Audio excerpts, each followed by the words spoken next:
Hi, my name is Pamela Fuselli, and I'm the host of Popping the Bubble Wrap.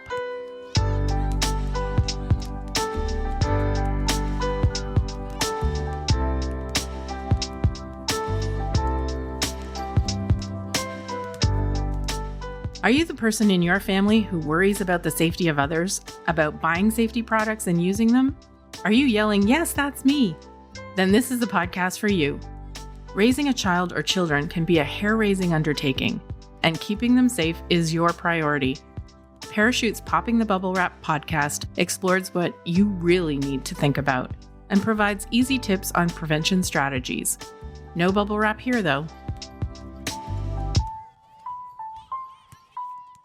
Wiping the sweat from your brow, you let out a sigh of relief. Finally, the crib is assembled and ready for baby, due any day now.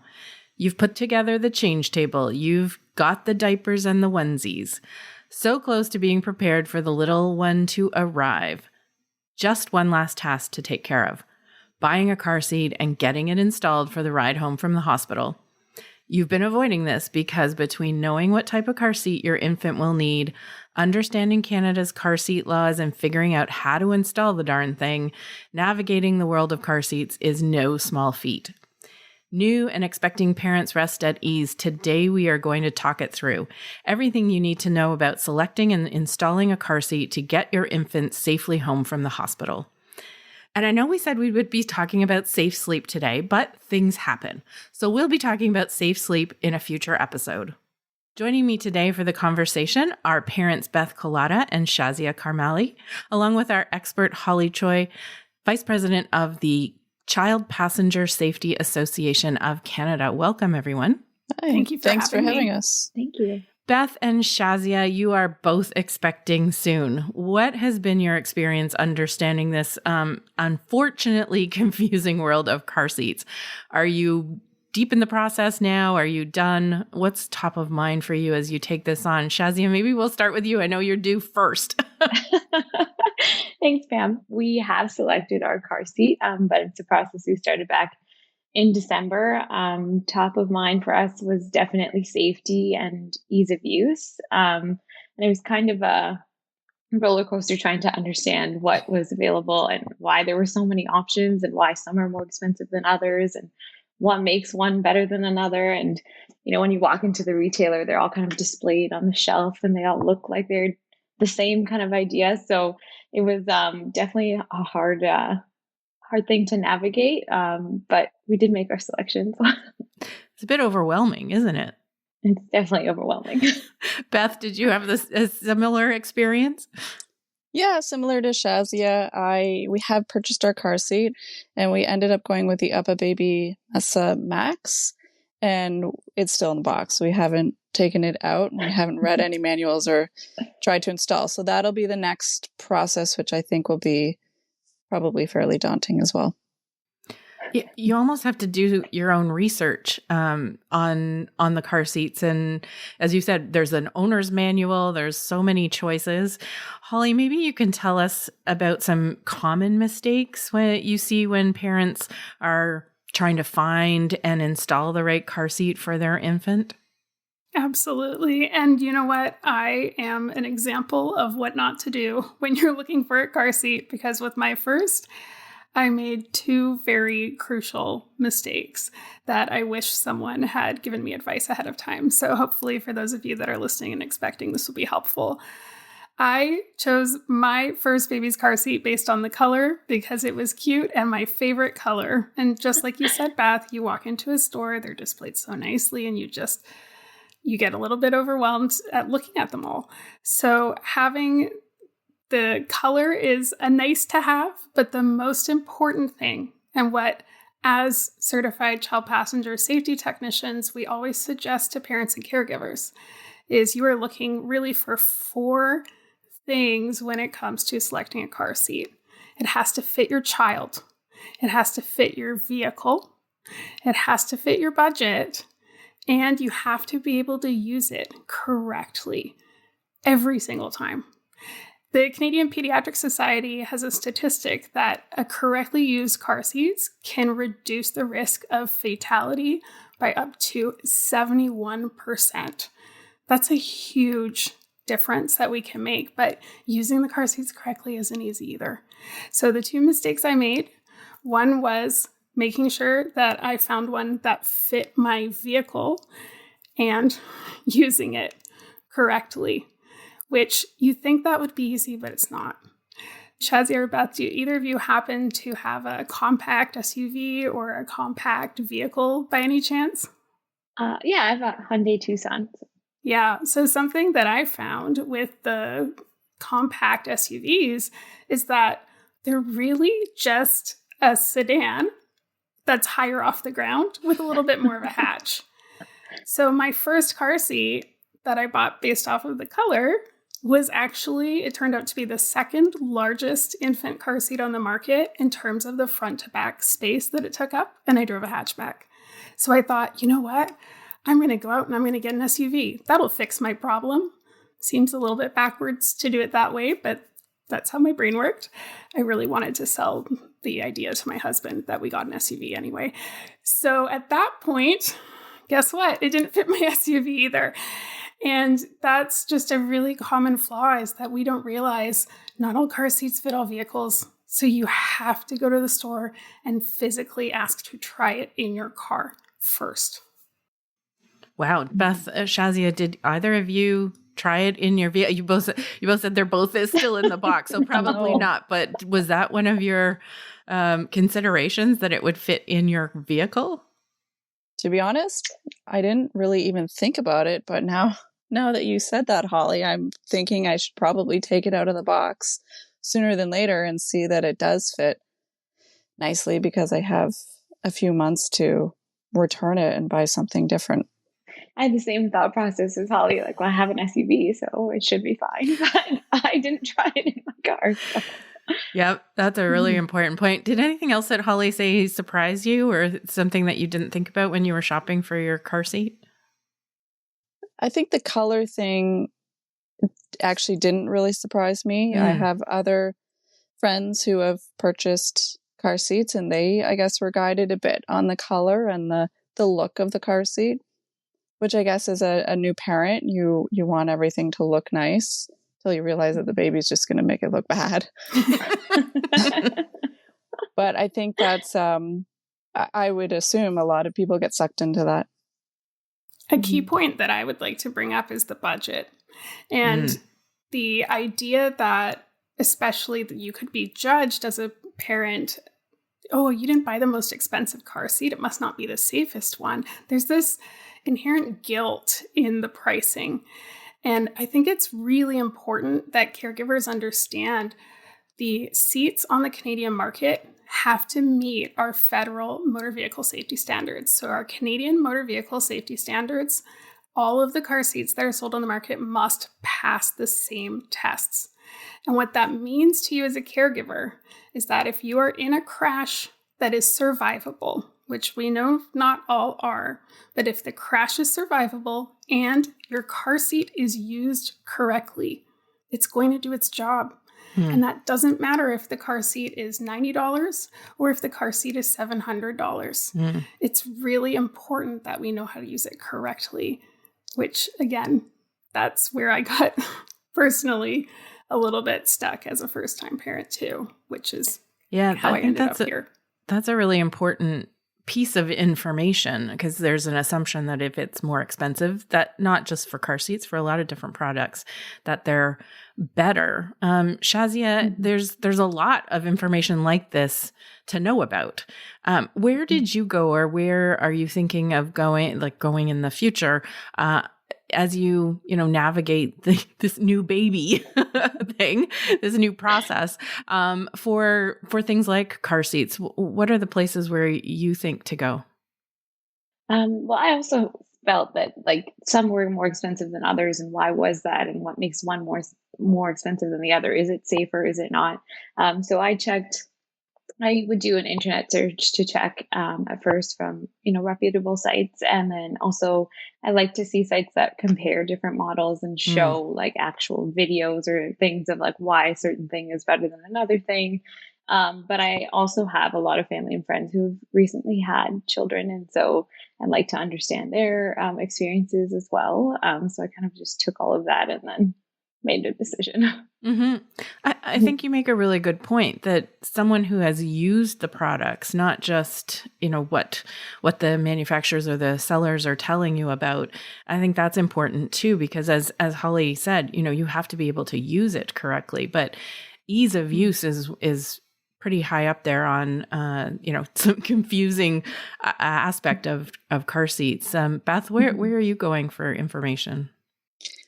I mostly went to friends and family as well who have had babies in the last couple years and what they used and what they recommended. So I guess word of mouth was my biggest source. For purchasing, for installing, I'm pretty sure I would go online for that. Yeah. Holly, where would you recommend Beth and Shazia and other expecting parents go looking for information, because it does change over time as well. So you want to make sure you're getting the most recent credible information. Yeah, the first step for selecting car seats is really always go to the store, find something that's in your budget that is going to fit the child you're going to put into it. So look at the packaging, make sure the height and weight ranges match the child you intend to put into that car seat. So for an infant, you'd be looking at an infant seat, or some of the convertible seats on the market may also work. So going to the store and trying them in your vehicle first will really help you narrow down what you could even possibly look at as an option. Otherwise, you're almost spinning in circles, and then you might get your heart set on something and realize that that's not even going to work for you. So I would go there first. Also consider, does anyone else drive that vehicle? Because if someone's taller than you or shorter than you, it may change where the seats are positioned, and that could also change how your car seat fits. So there's a lot of those personal factors you have to get out of the way first. Once you've got that, the user manual that comes with your car seat is gold. That is the rule of law. That is what you want to follow. Sometimes we get advice from friends and family about how to use our car seats. And one of the most common ones I hear done wrong is the handle position for infant car seats. Specifically, it has to be upright. It acts almost like a little roll cage.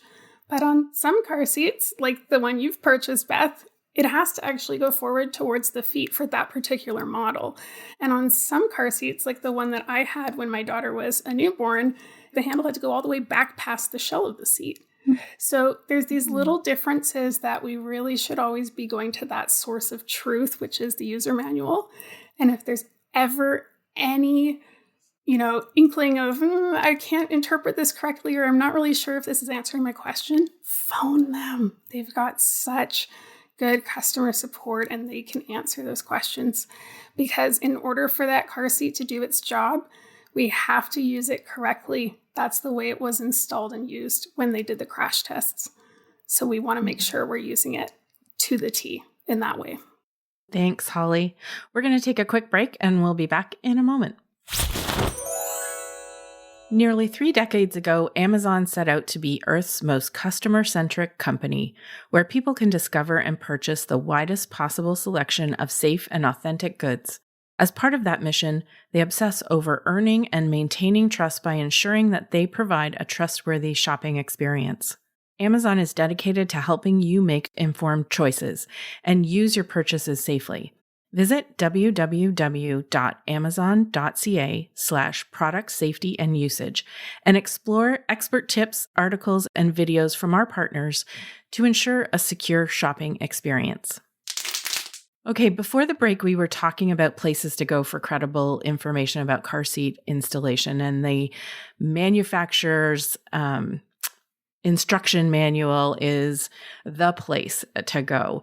That can be really overwhelming, the amount of technical information, and I think just the overwhelming fear of making the wrong choice. So Holly, what advice would you give to Shazia, to Beth, parents in general, even just more generally when finding and installing a car seat for their infant? This is a big choice, a big decision for them to make.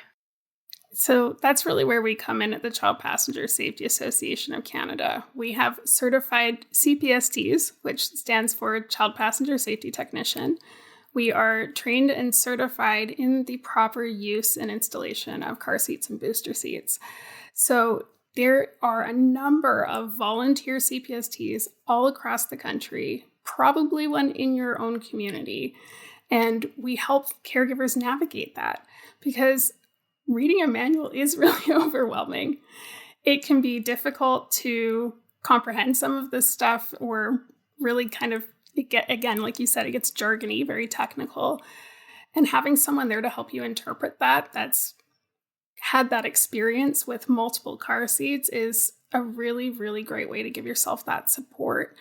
The majority of us across the country, as I said, operate as volunteers. And so that gives you an opportunity to really make use of that wonderful resource in your community.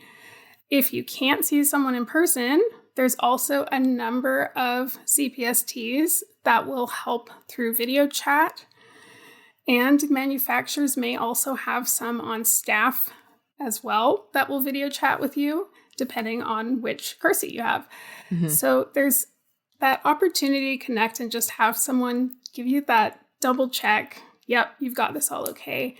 And if you're still expecting, we'll usually use a doll, show you how to harness the baby up so that you know that they're harnessed correctly, which is really one of the hardest things in the beginning because they're so small and fragile and people get nervous about it. And then after the fact, you can always come back for a double check and just say, does this look good? Did I get the harnessing right? And just know that we want to help you. Mm-hmm. So please reach out to a CPST. And in Canada, you can do that by visiting our main website, which is cpsac.org, cpsac.org. We have a Find a Tech map, and you can locate someone in your community or virtually that can help you out.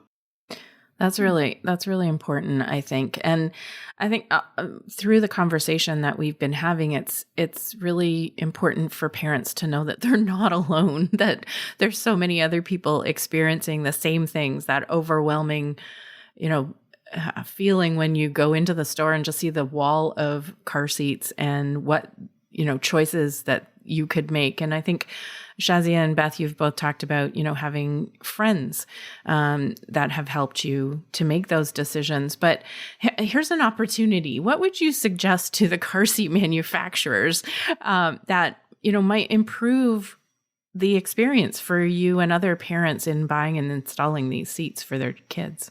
Beth, maybe start with you. I mean, our car seat's still in the box, but I think just to try and streamline it a bit, have better resources online. I know there's a lot of resources online and, some of it's credible, some of it's not, so that you take away new parents going to friends and family and you direct them more towards the manufacturers, either resources or, credible resources that they find online. Yeah, because it could be overwhelming. I mean, when you do open the box and you get into that manufacturer's manual, I mean, you could be just throwing up your hands and saying, I can't follow this, right? Absolutely. Yeah. So making it easier. You guys have so much on your plate, so much on your mind to worry about. Shazia, what advice would you give? I mean, obviously, the easier the better, but why is it this hard? Yeah, I agree. Just making it easier on how to kind of navigate the process and where to find all the information, and that the capacity is based on height and weight and not on age, and trying to find different type of information in a more streamlined way for sure would make the process easier. Yeah, you also mentioned something earlier which I thought was really important, was a comparison between what are the different functions of the car seats that you can buy. Mm-hmm. You said you looked at the various, there's options to use, or does it come with the stroller, or does it fit, does it fit a stroller? What are those types of things? So a comparison not only on safety, because as Holly said, everything sold in Canada should be safe, but there's some other aspects, color, price, other things like that. You mentioned you did a bit of a comparison. What were some of the things that you were looking at? So we didn't even realize there was a convertible seat versus an infant seat. So looking at those types of comparisons, I know the model that Beth got has like the load leg, whereas the one that we got doesn't. Some of them, like my family in the US, and they use one that swiveled like to the side to the door. But that didn't seem to be a big thing in Canada. So just looking at the differences in those types of features, and like Holly mentioned, like when we went into the store, the retailer was like, well, they're all safe. So, so we were wondering, well, what makes one different than the other, and is one safer than another? So just trying to understand what those different features were and why they'd be important. Yeah. And how they'll work for your lifestyle and your car and your vehicle and things like that. And in your cases, you may not know that yet because you haven't had that experience, right? Holly, what would you say from an expert's perspective, just to wrap up here, what would you suggest to car manufacturers that would be an improvement? They really have made some great improvements over the last year. And I've started to see a lot of QR codes going onto car seats directly right onto the plastic shell on a sticker. And that can help caregivers make sure that they are watching an accurate video put out by the manufacturer, not a random YouTube video by someone else like I did. And that way they're getting, that nice visual of the install. Also, just adding more plain language to the user manuals. Try to make it a little less jargony. And labeling the pieces of the car seat well if there's any rules. An example I'd give for that would be the infant inserts and cushioning. A lot of them have to come out at certain weights or certain fit requirements need to be met. And that's often not clear to caregivers. So having it printed right on those soft goods, we call them, would be another way that they can improve. Some brands are doing it now, but it could definitely get better.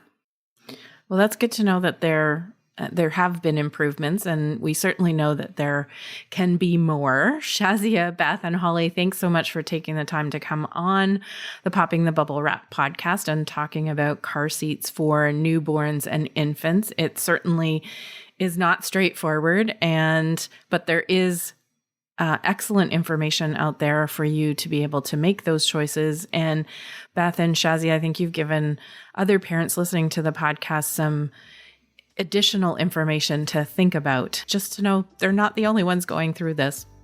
Join me for the next episode of Popping the Bubble Wrap, when we'll be talking about consumer product standards and recalls, like where to find information and how to report an issue related to child products.